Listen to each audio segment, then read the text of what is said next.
Hello, good morning students. Today's GK class is start with the topic historical facts for standard 5th. These historical facts is given on page number 16. Okay, it is part of chapter 2. There are so many parts we have learned of chapter 2. You can see here. Chapter 2 is start with the plant quiz and the animal quiz, activity, rapid fire, some amazing facts and last historical facts. Okay, so this is the topic of chapter 2, historical plays. First one is the industrial revolution. Okay, औद्योगिक क्रांति के नाम से जाना जाता है, the industrial revolution. The industrial revolution is the name given to a time of great change in Britain. Britain का जो रूल का जब वो हमारे भारत पे शासन कर रहे थे तब उसका सबसे ग्रेट टाइम चल रहा था. Before the 17 era people made goods in small quantities by hand. लोग चीज़ें बनाते थे पर हाथ से बनाते थे. During the 17th era machines were invented which made production of goods. इसी समय में इंडस्ट्रियल रिवॉल्यूशन जब ब्रिटिश टाइम चल रहा था, इसी समय में जब 17वीं सदी में क्या हुआ कि मशीन से बनती हुई चीज़ें बनने लगी. तो मशीन्स इन्वेंटेड हुए, मशीन बनने शुरू हुए. Specially the textile manufacturing easier and quicker. Textile का जो उद्योग होता है वो बहुत ही क्विकर बना, मतलब बहुत ही झड़प से उसका विकास होने लगा.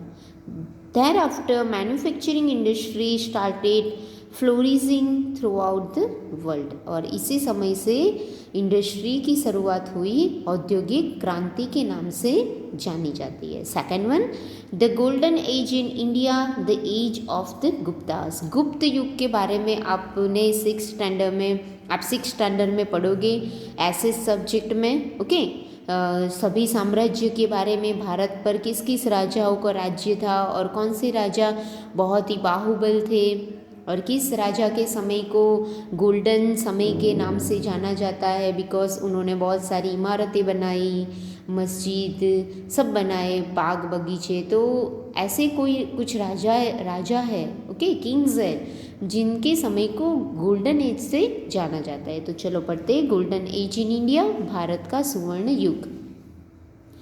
वो जो युग है वो गुप्त वंश के से जाना जाता है. गुप्त वंश के जो राजा थे उसी के समय को सुवर्ण युग से पहचाना जाता है भारत में.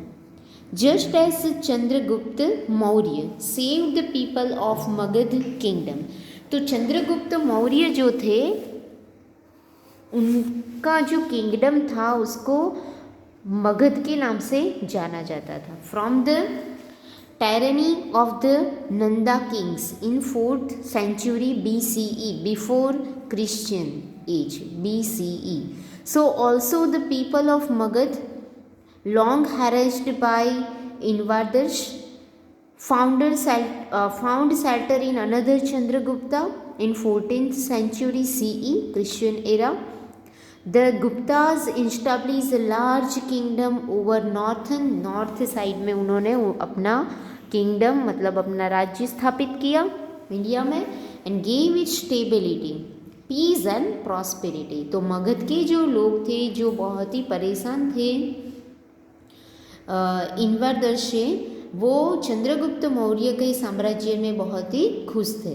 तो उनका जो साम्राज्य था you can C in the map of India, northern side में, इंडिया की नॉर्थ साइड में उन्होंने मगध साम्राज्य से अपना साम्राज्य विकसित किया जहाँ पे लोग बहुत सुख शांति से रहने लगे. उसके बाद है some great rulers of Gupta dynasty. Dynasty मतलब वंश. वह Chandragupta one founder, Chandragupta one जो थे, चंद्रगुप्त वन, वो कब से कब तक उनका साम्राज्य रहा. तो 320 CE से 335 CE. उनके बाद आए Samudragupta. You can C over here Chandragupta 1, then Samudragupta. 335 CE to 375 CE Christian era, CE Christian era.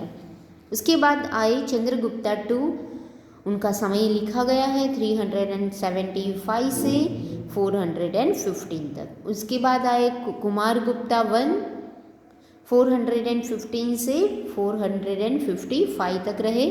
और लास्ट में जो डायनेस्टी के जो सबसे लास्ट किंग थे वो थे स्कंद गुप्ता, 455 से लेके 467 CE लिखा है, वो है क्रिश्चियन एरा। ईस्वी सन से पहले की जो सदी थी उसको क्रिश्चियन एरा और बिफोर क्रिश्चियन एरा से जानी जाती थी। तो BCE और CE से आपको पता चलता है कि before Christian era and Christian era. The 200 years of Gupta rules in is cold golden age. तो आप यहाँ पे देख सकते हो कि गुप्त वंश, गुप्त साम्राज्य, गुप्त डायनेस्टी का शुरुआत हुआ था 220 से लेके लास्ट यहाँ पे 467 तक। तो उन लोगों का साम्राज्य था 200 years। Okay, they it called golden age of Indian in India. The Gupta king of good and kind rulers. Okay, आप जान सकते हो यहाँ से कि जो गुप्त साम्राज्य के राजा थे वो सब गुड थे और काइंड पर्सन थे। There was great progress in trade and industry. The people lived a happy and prosperous life in Gupta Samrajya. Now third one you can see police action in Hyderabad. Hyderabad में police ने कब action दिया था? तो on August 27, 1947 की 27 अगस्त में the Nizam of Hyderabad is in statement said the Hyderabad would not merge with the Indian union. आपको पता है कि जब भारत संगठन का समय चल रहा था, भारत में जो राज्य अलग अलग थे उनको जब मिलाया जा रहा था, तो हैदराबाद के जो निज़ाम थे उन्होंने एक स्टेटमेंट दिया कि हैदराबाद जो है वो इंडियन यूनियन में मर्ज नहीं होगा। The declaration that it would be an independent sovereign का मतलब है टॉप मोस्ट नेशन। वो उन्होंने जो डिक्लेयर किया वो था कि हैदराबाद है जो वो टॉप मोस्ट नेशन बनेगा बट इंडिपेंडेंट रहेगा, वो इंडियन यूनियन से ज्वाइन नहीं होगा। The people of the state protested मतलब अपोज किया राजा का, निज़ाम का, to this declaration and hoisted the 3 colour the Razakars. Okay, 3 colours का जो जैसे कि हमारा फ्लैग है ना, वैसे उन्होंने भी फ्लैग होस्ट किया।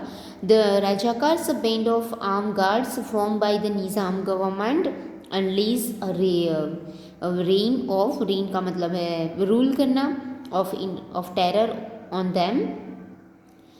सरदार Patel the deputy prime minister of India that time 1947 में Sardar Patel Indian deputy prime minister थे। He ordered police action against Hyderabad on September 13, 1948 at 4 AM. The Indian army moved into Hyderabad from the 8 different points and took control of the state Hyderabad to become a part of Indian Union। और इसी वजह से सरदार पटेल ने जो police action करवाई हैदराबाद के ऊपर, जो निज़ाम ने स्टेटमेंट दिया था कि हम इंडियन यूनियन में नहीं जुड़ेंगे, तब लोगों ने उनका विरोध किया क्योंकि लोगों को भी इंडियन यूनियन में जुड़ना था। तब सरदार पटेल के कहने के कारण पुलिस एक्शन हुई हैदराबाद के ऊपर 1948 में, और ऐसे हैदराबाद भी इंडियन यूनियन में आ गया। Last one, iron pillar at Delhi में आयरन पिलार है।